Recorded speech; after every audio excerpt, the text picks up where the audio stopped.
Asa-Punk is our radio rap beast, Asa-Punk. In 2022. Hilson Gamer Geeks, those of you who are gamer geeks, I just decided a few days ago I was going to do a spotlight of some of the gaming stuff I have, and then it occurred to me I couldn't find something I wanted to show. So I finally found it. Let's start off by doing this. This is my original dice bag. It's unfortunately I used the wrong kind of oil on it some years ago. It got very dark. You can see where I had written some runes on there at one point. I have no idea what I wrote on there, and some other stuff on this side I wrote that you can barely read now. And it's kind of dried out and dry rotted some over the years, especially after I used the wrong oil on it. But one of my first long-term DMs in high school gave that to me, and unfortunately he has passed away several years back, so I keep it alive. But since it has holes in it, I put the dice inside this black bag and then inside the leather bag. And this is my main gaming dice. So these are. Now, in high school, I bought a gaming set made by a company called Game Science, and they are razor edged, as they were called. And unfortunately, I left them somewhere one day. I don't remember. I guess at my high school, I left them outside or something, not intentionally. And one of my jealous gamer, I shouldn't say friends, but someone I used to game with who was jealous of my dice and how they rolled really well for me, stole most of them and only returned some of them and said, oh, they weren't all in your dice bag, which I knew was horse shit, especially since he brought some of my actual dice to a gaming session, and I nearly got into a big fight. But these are some of the originals I had, and it's funny because I bought this set because they were inexpensive. They're all mismatched, and it said on the package, purposely molded in ugly colors to discourage theft, which apparently didn't work. But the same DM who gave me the dice bag gave me this little trick, because these don't actually have painted numbers on them. They look like they do. All of them do. Most of them have had numbers with color in it for years, but it's not paint. You can paint them, and a lot of dice normally come painted. Game Science dice tend not to, but they're a little recessed. And what you do is you take a crayon and just rub it across the face of the die, and then wipe the excess away, and the colored wax will stay in the numbers. And that is what they are actually colored with, is just Crayola crayon in the grooves, which, like I said, I've only recolored them I think once in, God, when that was like 1990. So since it's been 1990, I may have had to add the color to them one time since.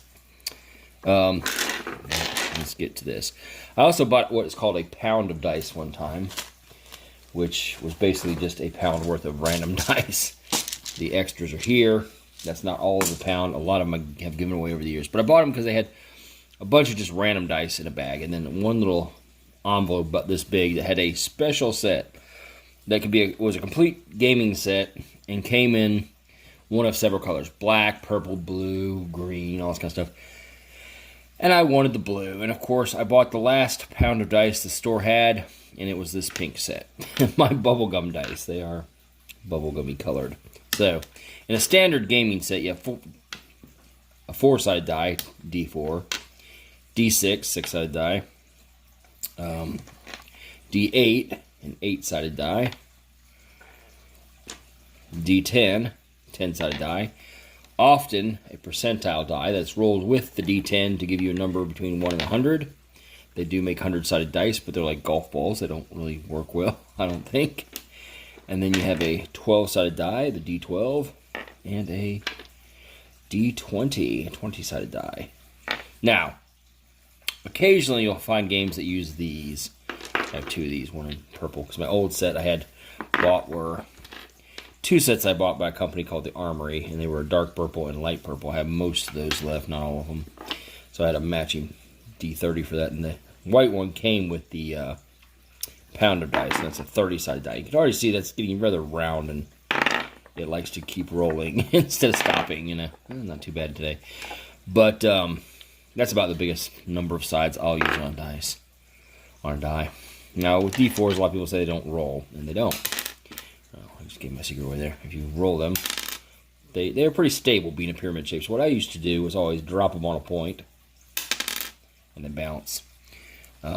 This is a supplementary thing, a 2-sided die, a penny with 1 and 2 written on it, so you can do that. And this is a joke, a gamer joke, a 1-sided die, because it has one side. A bad joke. These are, compared to the regular D20, you can see very small. They're actually 10-sided dice. They're 20-sided, but they have 1 through 10 twice. And they came with a specific type of game called Twerps, the world's easiest role-playing system, made by Reindeer Games, which is a subsidiary of Game Science. But they're little cute little dice. I don't know whatever happened to all of them. I only seem to have 2 of them in here. I don't know if I still have the rest of the ones I had or not. Somewhere. This is one of the unusual die I have in my set still, which is clear, but it has those gold flecks in it. So I call it my Goldschlager die, just because I like the looks of it. And then for some games use D6s, so I have these match 3. I call them the vomit dice, for obvious reasons. Okay, moving on. My dad got me these dice, set in Mexico, and they're, I believe, onyx, and whoever did them in Mexico, they're nicely shaped and very, well, you can tell the numbers on them are not quite even. They were hand drilled, obviously. Yeah, look at that, 5. Yes, 5 and 5, so easy, yeah. But they are kind of nice. They're nice and rounded, so less likely to chip, but I would still recommend not rolling them on hard surfaces, etc. Moving on now. This is a bag of, in games we, let me start with this. Games we use miniatures often, and they tell you where you are. Like if you're using a map where you draw things out, or sometimes add actual miniature map pieces, it just helps a person visualize where their character is, what direction you're facing and stuff. My nickname's Gerbil, so I use this. I forgot what this is from, what Japanese thing this is from, but I had a little pluff on this. I'll make it a Gerbil. It's a little big for most games. Oops, I don't want to stand up anymore. I'm moving his tail out of the way there. Ah! See how good I'm this? There. Yeah, that's me. That's me sometimes, right? And then when I lost all my miniatures after high school and I didn't get any more in college, so I was using other people's. Eventually I started collecting a few, and before I had started collecting some more, there were these gumball machines at Walmart's that for $0.25 you could get little ninja figures, and for a while me and my friends were obsessed with these little things. And then one day it occurred to me, if you glue a penny to their base, they actually stand up consistently, you get, yes, almost the Teenage Mutant Ninja Turtles here. We used to use the one with nunchucks and say he was an archer because it kind of looked like a bow. Of course, those are daggers. Well, they're sai, but you play with a dagger sword. This guy's a throwing star, so he was usually a mage. But, you know, they worked for what they were for. But the reason I bring this out is, years ago, when a gaming store in town was moving, they had liquidated the price on a lot of things, so they didn't have to move it. And I bought up a bunch of miniatures in cheap. Well, not a bunch. I should say a few. And some of them, they're kind of small standard-wise, because standard gaming piece for D&D is usually about this size, right? These ones, I don't remember what game they actually were for, but look how tiny these are, man. Small comparison, but I did manage to paint them with a few colors, and hopefully you can get, oh, there we go, you can see the detail I did on that. Before my eyes were old and couldn't do this kind of work, you know. So, it's not the worst job, not great, but, you know. Pretty decent. It says a little dwarf. Of course, being a dwarf, size-wise, that works out. But, and then there's a couple I had in here that were weird. This fairy was for a game called Fairy Meat. I don't remember how you play it. I don't know if I ever played it, but you play fairies that basically hunt down and kill each other, I think. I don't remember. And this guy, his little axe. Well, I don't know if he's supposed to be a dwarf too, but he's kind of short. There's one in here that was really strange. Where is he? Oh, did someone steal him? I don't know. Maybe I lost him. Oh, no. I don't see him anymore. I may have lost him. No, there he is. Okay. This one is absolutely minuscule tiny, and I don't know what system he went for or anything, but look at this guy. He is a duck. You see his face? And his butt. Like, I thought first maybe he was something else, but that is most assuredly a duck warrior. And he is even even a bit shorter than the dwarf. Let's see if we can get that. See that? Even shorter than the dwarf. So I didn't paint the duck because that would have been tedious, but the duck is not the strangest thing I have. And they apparently still make this set, this company. Somebody looked it up for me one day. I couldn't find it on the internet, but the people at the gaming shop looked it up. But it came in this pack. It says, Lord Crodius with faithful attendants. Very nice. We have Lord Crodius here, your stereotypical evil lord. Kind of like Sauron or somebody with a somewhat He-Man looking sword. Yeah, you're a tough guy. Okay. Whoop. Down you go, Crodius. Okay, Lord Crodius here. Let's put him back where we can see him better. Oh, yeah, maybe we should stand over this. That'll work. Lord Crodius. Evil. Evil man. Take over the world. And then we have what I call Patsy, after Monty Python, has this chest on his back, bearing his logo with a C, because he's hyping up Crodius. Crodius with a C, as opposed to K. Yeah. That's one of his faithful attendants. But that's the one who bears his weight of equipment. Not obviously somebody who'd fight for Crodius. So who do we have that fights for him? The skeleton? Ooh, looks like he could be. But no, he didn't come with a skeleton. He came with the most vile and evil creature I've ever seen in gaming. A cheerleader.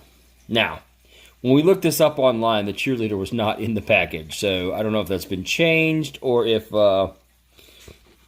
maybe the cheerleader was a mistake in the package. But I have no idea what game you'd need a cheerleader miniature for. But regardless, Lord Crodius, the Dark Lord, has Patsy and his faithful cheerleader to fight for him. What an evil, evil Dark Lord he is, right? Okay. Okay. Next, and I kind of messed up. I was washing this earlier to try to get some of the dust that caked on the sides over the years. Now I got a little bit of moisture inside, and unfortunately it's sealed, so I can't do much about that right now. It'll probably come out in a few days because it does have holes. But this is a see the dice are sticking to the sides. It's actually the plastic cube that a gyroscope came in, one of those science toys from a museum. And then inside, so we can get a position where we can see them all. Put them all on one side, maybe. See them in there. We got a bunch of little tiny, tiny D6s that are sticking to the sides. Yeah, we have all these different colors in there, right? Black with red dots, dark green, light green, yellow, pink, orange. So what is it for? Storage. I originally just put the little 6 sides in there so they'd have a place to be, somewhere to keep them. So I wouldn't lose them because they are absolutely tiny, as you can tell. That's next to my thumb. You can see very tiny little dice. And then I put the dots on the side just kind of for decoration.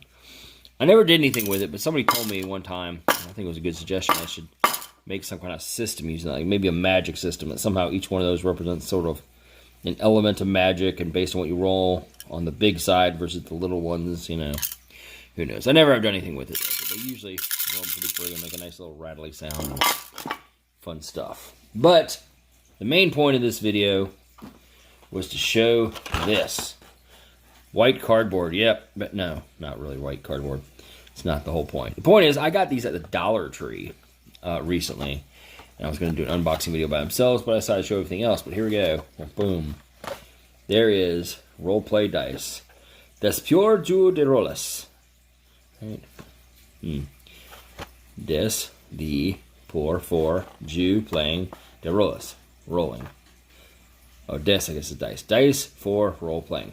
Right? They come in this kind of caramel coffee color. This is the only color they had available. This picture in the back of the kind of reddish sparkly did not exist where I was. They had several sets of just coffee or caramel, whatever you want to call it, mocha. So I bought them for $1. Usually, now, for those of you who don't know, gaming dice can be kind of expensive. They're not a huge market, obviously. I think nowadays you probably get a set usually for like maybe 15, 20 bucks, I guess. I don't know. I haven't checked in a while. But I thought I'd check them, just see how they were. Quality-wise, they definitely feel like dice. Let's take a roll with each and see what we get. Now, D4 is a bit weird because you read the number on top usually, but that's not always the case. So like with this one, you read what's on bottom. 3. So you read the bottom. This you read on top. So D4 can be confusing because they get printed differently depending. Like, see, this one's got the numbers on bottom also. 4 at the bottom. This on top. So that's 2, average. Okay. Let's try D6. 1, not a good roll in most systems, at least. Oh, got a 6 on a D8. That's not too bad. Kind of averaging out here. D10. 3. That's kind of low. 33. They like each other. Same thing. All right, D12. We have not. Let's see if we can crit. Get a natural 20 here. Come on. Let's go for luck. Nope, but I did get a 16. That's not too bad. Well, they don't feel cheap. I mean, they feel a little different than many of my dice, but in plastic at least. But most of these dice are like 20 plus years old, so I don't remember what they felt like. They definitely feel like the right kind of plastic, and that I don't like the color so much. That brown's kind of ugly, but that swirl's kind of pretty. It's not bad. So we'll try using those next time we game and see what happens. See if they wind up being good rolling or bad rolling. I'm trying to make them good rollers. Not doing too bad. 6. Oh, that was a 6. That's not cheat. Those two roll the same every time so far. That's kind of creepy. Whoa, what's that? 4. Oh well. And 6. We'll see what they do when gaming. Hilson, and good night, folks.